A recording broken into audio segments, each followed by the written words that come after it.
Le jardin de Vincent était inondé d'une lumière chaude et d'une musique entraînante lorsque Claire réalisa qu'elle n'avait plus de mari. Elle se frayait un chemin à travers la foule comme si elle auditionnait pour la liberté, riant un peu trop fort, faisant voler ses cheveux, posant sa main sur l'épaule d'un inconnu un instant de trop. J'étais près du barbecue avec Vincent, des pinces à la main, quand elle attrapa la chaîne d'un homme et se pencha pour lui murmurer à l'oreille. Vincent me jeta un coup d'œil. « Tu veux arrêter ça ?» Je lui répondis, mes yeux sont rivés sur ma femme. Claire capta mon regard, sourit comme si elle venait de gagner un prix, puis me tourna le dos. Les amis du type observaient, attendant de voir ce que j'allais faire. Un bon public. Je posai ma bière sur le rebord, traversai la terrasse et m'arrêtai à 1 mètre d'elle. C'est fini. Elle pivota, un sourire éclatant. Détends-toi, Julien. C'est l'anniversaire de Vincent. Exactement. Et je ne te laisserai pas en faire une scène. J'élevai la voix suffisamment pour couvrir la musique. C'était la dernière limite. Je m'en vais. C'est théâtral, rétorqua-t-elle. Alors souviens-toi de la scène. Je regardai Vincent. Merci pour l'invitation. Je t'appelle demain. Je me retournai, sortis par le portillon latéral et rentrai chez moi. Pas de cris, pas de débat, juste la limite. Si j'avais su où cela nous mènerait, je serais parti 10 minutes plus tôt et me serais épargné cet espoir. Elle arriva 15 minutes après moi. La porte d'entrée claqua, puis ses talons traversèrent le parquet. J'étais à l'évier, en train de rincer la fumée de mes mains. D'accord, souffla-t-elle, posant sa pochette. J'ai forcé. Je sais que tu as fait un numéro, la corrigé-je. Un sport différent. Je me suis emporté. Je voulais me sentir remarqué. C'était stupide. Sa voix s'adoucit. Je suis désolé, Julien. Je ne ferai plus ça. Dis-moi que tu penses à demain matin, répondis-je. Ce soir, tu veux éteindre un incendie. Demain, nous parlerons des allumettes. Elle hocha la tête rapidement, comme si elle acceptait n'importe quelle condition. Ce soir-là, je dormis de mon côté du lit et écoutai le ventilateur de plafond. Les excuses à minuit ne coûtent rien. Nous verrions le taux d'intérêt au petit déjeuner. Le matin, je fis des œufs. Elle flottait près de l'îlot, vêtue d'une de mes chemises. Silencieuse, comme si le silence pouvait être un acompte. Je t'ai entendu, commençai-je. Alors, voici comment les choses vont fonctionner pendant un certain temps. Ses sourcils se levèrent. Des règles, de la structure, dis-je. Nous faisons une pause sur les soirées en couple. Tu gères ton agenda social. Je gère le mien. Pas de spectacle où je suis un accessoire. Si tu sors, un SMS de courtoisie avant 22 heures. Pas une permission, une information. Et nous séparons les dépenses discrétionnaires. Le compte joint couvre la maison et les besoins de base. Tes extras ne sont pas à ma charge. Les miens ne sont pas à la tienne. C'est beaucoup, dit-elle, tendant la main vers une tasse. C'est la base. Le respect est facile jusqu'à ce qu'il faille le montrer. Je me suis excusé, me rappela-t-elle. Plus d'acier dans sa voix maintenant. Accepté, dis-je. Et c'est ma façon de m'assurer que nous ne répétons pas la même scène. Elle prit une gorgée, me regardant par-dessus le bord de la tasse. Tu me punis. Mauvais mot. Je protège le mariage de ton ennui. Sa bouche s'ouvrit, se referma. Alors, le week-end camping avec Jeanne et Vincent le week-end prochain? On n'y va pas, répondis-je. Je le dirai à Vincent aujourd'hui. Elle laissa échapper un petit rire. Tu es sérieux? Je posai ma fourchette. Claire, je ne suis pas en compétition avec des inconnus lors de fêtes pour attirer l'attention de ma femme. Je ne fais pas non plus d'audition à la maison. Ce sont mes conditions pour retrouver le calme. Elle fixa le comptoir, puis moi, comme si elle calculait jusqu'où elle pouvait aller. D'accord. Bien. Dernière chose, ajoutai-je, en m'essuyant les mains. Pas de blague sur moi devant tes amis pendant un certain temps. Si tu veux parler de moi, parle-moi. Donc je ne peux pas faire de blague. Elle inclina la tête. Sommes-nous au tribunal maintenant? Tu peux plaisanter. Tu peux aussi lire une pièce. Choisis judicieusement. Elle leva les yeux au ciel et se dirigea vers le salon. J'envoyais un SMS rapide au groupe de discussion, annulant le voyage de camping. Travail et emploi du temps. Partie remise. En 1 minute, Jeanne répondit par un pouce levé. Vincent ajouta un haussement d'épaule. Et puis bien sûr, Claire intervint. Julien est dans son air responsable. Je posai mon téléphone. Le public est le public. Jeanne appela. Vous deux, ça va? Ça ira, lui dis-je. Je remets quelque chose en place. Compris. Je tiendrai Vincent à l'écart. Elle fit une pause. Claire a été agitée. J'ai remarqué que le travail était un soulagement. Elle et les horaires ne jouent pas. Vers midi, la cloche de la boutique retentit et Claire entra avec un sac en papier. J'ai apporté le déjeuner. Elle le posa sur l'établi comme une offrande de paix. Dinde et avocat, ton habituel.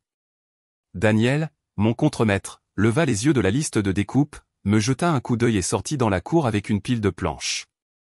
Je peux me nourrir, dis-je. Mais j'ouvris le sac. C'était bien mon habituel. Elle savait. Je pensais ce que j'ai dit hier soir, continua-t-elle à propos d'arrêter les bêtises. Bien, répondis-je. Tu auras de nombreuses chances de le prouver. Elle tendit la main et redressa un mètre ruban près de mon coude. Petit geste soigné. Et si on dînait vendredi? Juste nous. Pas de téléphone. Ça marche, acceptai-je. À la maison. Simplement. La maison, c'est bien, dit-elle un peu trop vite. Je cuisinerai. Elle m'embrassa sur la joue en sortant, comme si nous étions dans une publicité. Daniel revint alors que la porte se refermait. Vous deux, en trêve, demanda-t-il d'un air impassible. Nous sommes à l'essai, dis-je. C'est la même chose, marmonna-t-il, griffonnant une note. Puis il ajouta, tu sais, la semaine dernière, quand l'équipe était chez toi pour aider avec la clôture. Claire a plaisanté sur ta laisse qui était longue ce soir-là? J'ai pensé que tu devrais savoir. J'apprécie, lui dis-je. La laisse s'était cassée. J'ai passé le déjeuner à déplacer mon virement direct vers un compte séparé et à changer la carte essence en carte personnelle. Pas dramatique, pas secret. Une logistique adulte. J'ai envoyé un SMS à Claire pour la prévenir. J'ai séparé les dépenses discrétionnaires pour l'instant. Les choses restent communes. Nous réévaluerons dans 1 mois. Elle a répondu par un pouce levé, puis un cœur. Puis, je comprends parfaitement. Je suis fier que tu sois si organisé. À 17h, elle a appelé. Béatrice m'a invité à une pendaison de crémaillère ce soir. Je t'ai dit que je cuisinerais vendredi, mais aujourd'hui, ce n'est rien. Ça te dérange? Fais ce que tu veux, ai-je répondu. Je vais au garage de Marc pour l'aider avec son carburateur. Ne m'attends pas, d'accord. Elle a fait une pause. Ça va. Nous sommes ce que j'ai dit que nous étions, ai-je répondu. Respect et limite claires. Chez Marc, une radio jouait du rock classique trop bas pour couvrir le bourdonnement d'une lampe de secours. Il a essuyé ses mains et m'a regardé en plissant les yeux par-dessus le capot. J'ai entendu dire que tu avais fait des vagues chez Vincent. Je suis parti tôt, ai-je dit en lui tendant une clé. Il a souri. C'est une façon de faire des vagues. Nous avons travaillé dans un silence complice. Le carburateur était posé sur l'établi comme un puzzle tenace. Vers 21h, le SMS de Claire est apparu. Rentrerai avant 22h. Promis. Sois prudente. Promis. Mieux que rien. J'ai posé le téléphone face cachée et continué à serrer les boulons. Le samedi après-midi, nous sommes allés au barbecue de Jeanne. Terrain neutre. Et Claire a essayé un costume différent. Elle est restée près de moi, m'a tendu une assiette, a ri de mon commentaire sec sur la marinade secrète de Vincent comme si j'étais de nouveau charmant. Elle s'est penchée sur mon bras pendant 1 seconde. J'ai laissé faire parce que ça ne me coûtait rien. Béatrice est arrivée, pleine de bracelets et de commentaires, et s'est fixée sur Claire. Alors, madame l'air responsable, a-t-elle taquiné assez fort pour la table? Comment se passe la vie avec la nouvelle politique de Julien en matière de tableur? Claire m'a jeté un coup d'œil, puis à Béatrice. Il pense que la structure est romantique, a-t-elle dit, avec une touche de douceur. Mon téléphone a maintenant un couvre-feu. Quelques personnes ont ri. Vincent m'a jeté un regard par-dessus le patio. J'ai posé ma tasse. Pas de couvre-feu, ai-je corrigé. Voix égale. La courtoisie est réciproque. Vois-tu, a dit Béatrice avec une fausse sympathie. Courtoisie mutuelle. Adorable, Béatrice, ai-je dit, en la regardant dans les yeux. Si tu n'as rien d'utile à ajouter, prends un autre burger. Sa bouche s'est refermée. Jeanne a toussé dans sa tasse, cachant un sourire. Le sourire de Claire s'est aminci. C'était inutile. Les commentaires publics appellent des réponses publiques, ai-je répondu. C'est comme ça que nous faisons maintenant. Vincent retourna une saucisse et murmura, juste. Une fois les assiettes débarrassées, Claire me toucha le bras. On ne pourrait pas éviter de transformer mes amis en arbitres? C'est toi qui ouvres l'arène, dis-je. Ferme-la. Elle hocha la tête fermement. Notez. Elle a essayé pendant quelques jours. Elle me réveillait avec du café, posait son téléphone face cachée au dîner, s'informait sur une offre que je poursuivais. Quand j'ai mentionné une inspection anticipée, elle a dit « tu gères ». Comme si elle avait changé d'équipe et mémorisé le chant. Le vendredi arriva, dîner à la maison. Elle cuisina du saumon et mit une playlist qui ressemblait à une salle d'attente. Nous avons mangé dans un calme relatif. C'est agréable, dit-elle. Ça l'est, acquiesçai-je, et ça l'était, d'une petite manière. À mi-chemin, son téléphone vibra sur le comptoir. Elle le regarda, puis moi. Le travail, laisse-le attendre, suggérai-je. C'est le nouveau fournisseur. Je serai rapide. 2 minutes devinrent 12. Elle revint, un sourire apologétique. Incendie éteint. La maison est pleine d'eau ces derniers temps, dis-je. Ne commence pas, prévint-elle. J'ai déjà commencé, répondis-je. Et je finirai. Si ça marche, tant mieux. Si ça ne marche pas, tu le sauras parce que je partirai, pas parce que je râlerai. Elle ravala ça, les coins de sa bouche serrés, puis tendit la main vers la mienne. J'essaie. Moi aussi. La semaine suivante, je posai une autre limite sans drame. Nous faisions un brunch dominical avec ses amis de yoga. J'ai annulé. Envoyé un simple mot au groupe. Pose des dimanches en groupe. À dans un mois. Claire le lut puis me fixa du regard. Tu démantèles notre vie, accusa-t-elle. Je reconstruis la partie où l'on peut se tenir, dis-je. Tu peux en faire partie, mais pas comme avant. En milieu de semaine, elle arriva de nouveau à mon atelier, cette fois avec une boîte de pâtisserie. Elle bougeait plus lentement, son toucher était plus léger. Je sais que j'ai été agitée, dit-elle, la voix basse. Je m'ennuie, Julien. Pas de toi. De nous. Il y a une différence. Il y en avait une, dis-je en feuilletant un plan. Maintenant, c'est une distinction sans différence. Elle ouvrit la boîte. J'essaie de remettre de l'air dans les pneus. Bien. Continue de pomper, dis-je, et elle sourit malgré elle. Ce fut son premier virage en douceur. Le second vint vite, plus fort. Le samedi matin, elle apparut dans le jardin, les cheveux attachés, sans maquillage, mon pull de fac sur les épaules, et m'aida à étendre le paillis. Elle maudit la brouette, rit quand elle grinça, et me fit un high-five à la fin comme si nous avions gagné une petite guerre. Après une douche, elle se blottit contre moi sur le canapé pour un film, et vérifia à peine son téléphone. Une femme différente tout le week-end. Je ne lui faisais pas confiance. J'en profitais comme on profite du temps. Reconnaissant du soleil, mais gardant les volets anti-tempête. 2 semaines plus tard, Jeanne a organisé un petit dîner.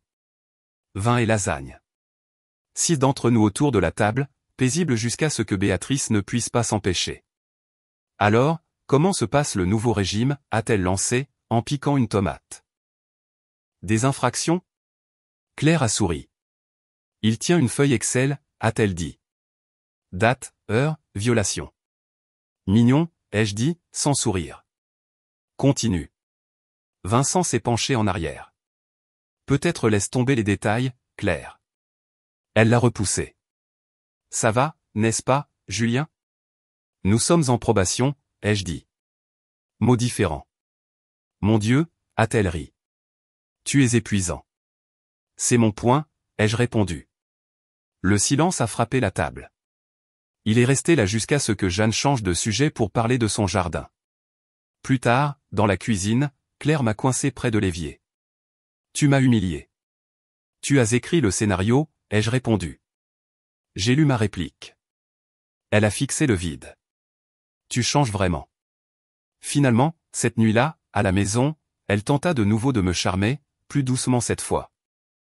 Elle s'installa sur mes genoux dans le fauteuil de la terrasse et m'embrassa le cou de temps en temps, comme un métronome. « Je t'aime quand tu es sévère », murmura-t-elle. « Je t'aime quand tu es gentil », répondis-je, me levant et la posant délicatement sur ses pieds. Nous avons tous les deux des préférences, elle leva les yeux au ciel, mais ne força pas. Pendant une semaine, les choses se tinrent. Puis vint le mardi qui brisa la dernière poutre de soutien. J'étais sur un chantier tardif, terminant une inspection et une visite qui s'éternisait parce que le propriétaire aimait raconter des histoires sur ses trophées de pêche. J'ai envoyé un SMS à Claire à 21h30, je serai en retard, probablement de retour un peu après 22h. Pas de réponse. D'accord. Je rentrai chez moi à travers des rues calmes et garai ma voiture à 22h45.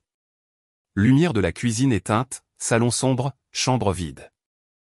Je posai mes clés dans le bol, vérifiai la porte arrière par instinct, et enfin envoyai un SMS, « Où es-tu » Sa réponse vint rapidement.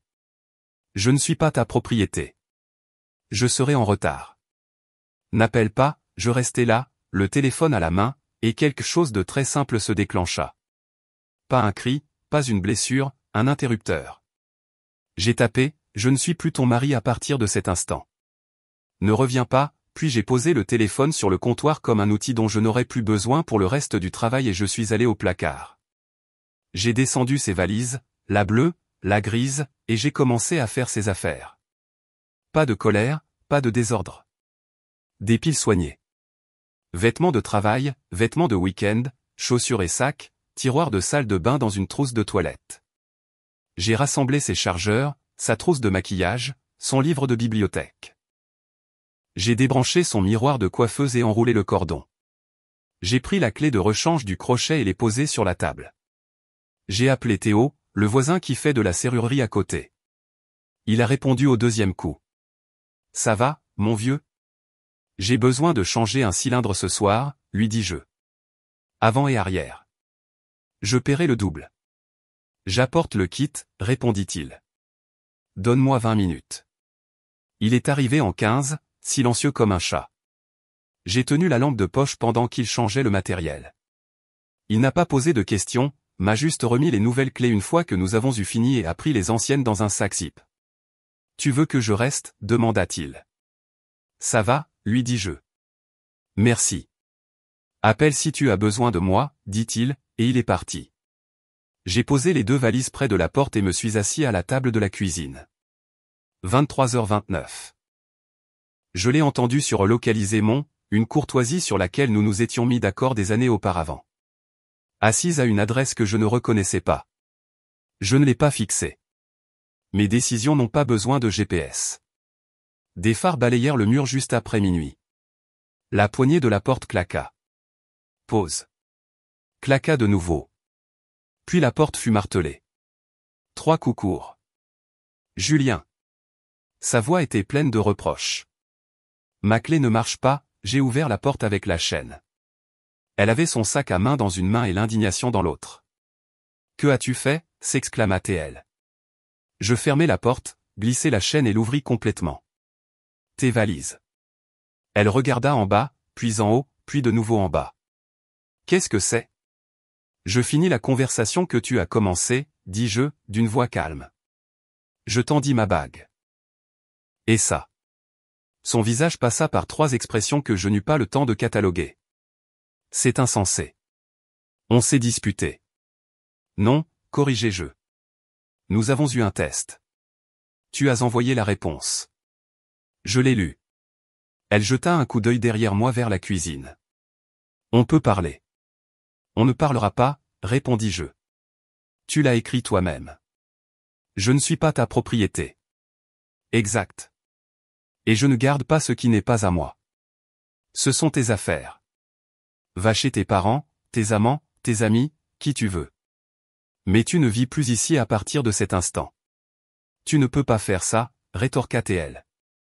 Tu me prends pour un homme qui demande la permission. Elle posa un pied sur le seuil. Testant. Je fis glisser les valises vers elle du pied. Ne fais pas ça. Ce n'était pas une menace. C'était une limite. Elle s'arrêta. Tu fais une énorme erreur.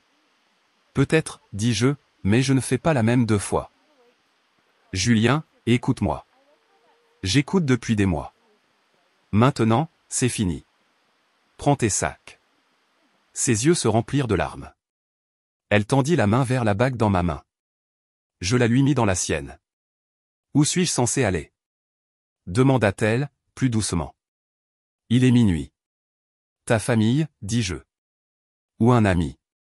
Tu as répété cette nuit depuis un certain temps.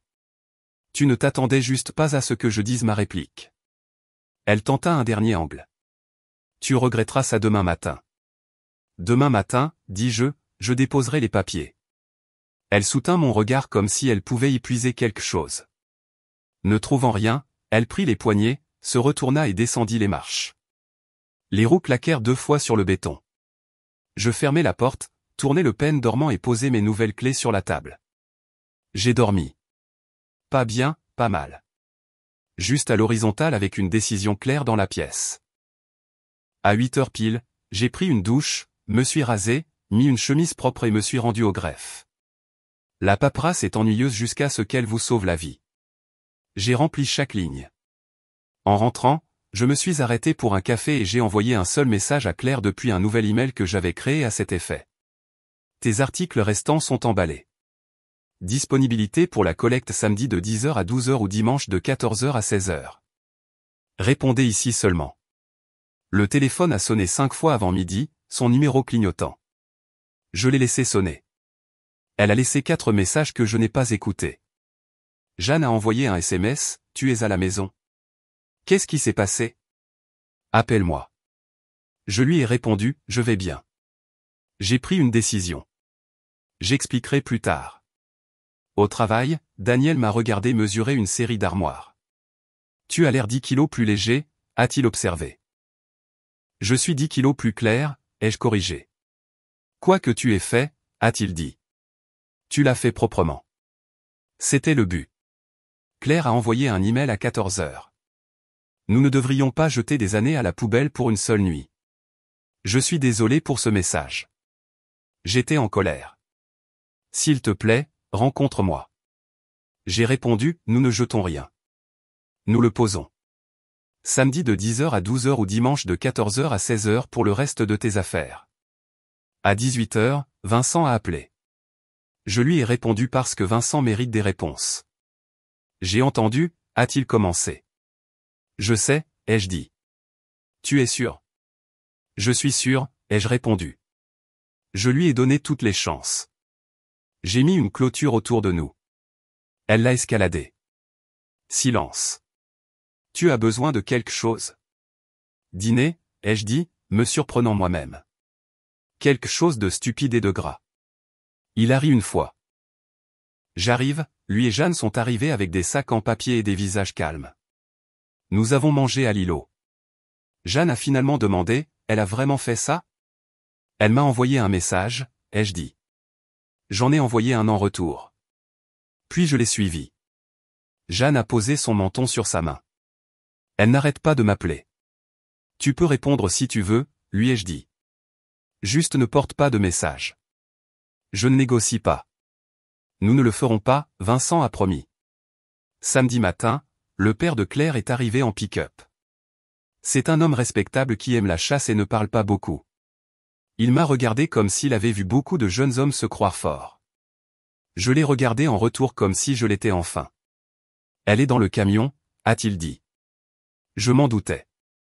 Il a hoché la tête vers les cartons. C'est tout pour l'instant, ai-je dit. Le reste est dans le garage. Outils, mixeur, le tableau encadré. Si j'ai oublié quelque chose, envoyez un email.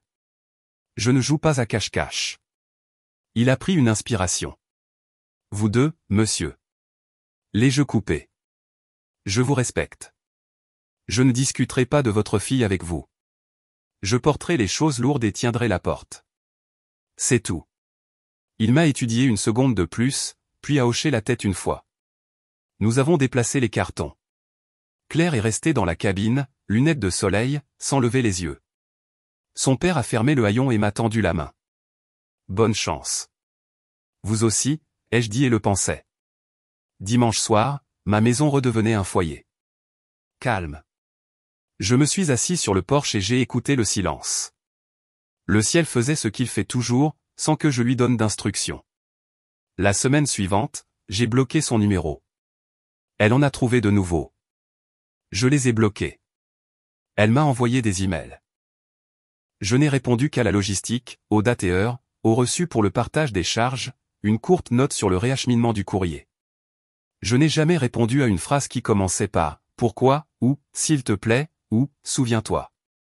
Ses amis ont essayé quelquefois. Je n'en ai pas fait mon problème. Un mois plus tard, les papiers sont revenus estampillés et officiels. J'ai signé les signatures finales. La maison est restée avec moi. Le camion, évidemment, la moitié des économies, un calcul propre. Nous n'avons jamais eu d'enfants, pas d'animaux, pas d'entreprise partagée, juste un prêt immobilier et des habitudes. Les habitudes sont plus difficiles, mais au moins elles n'embauchent pas d'avocat. Je me suis plongé dans le travail, j'ai accepté les offres qui avaient du sens, j'ai dit non à celles qui semblaient être des casse-têtes. Le dîner avec Vincent le mercredi est devenu une habitude.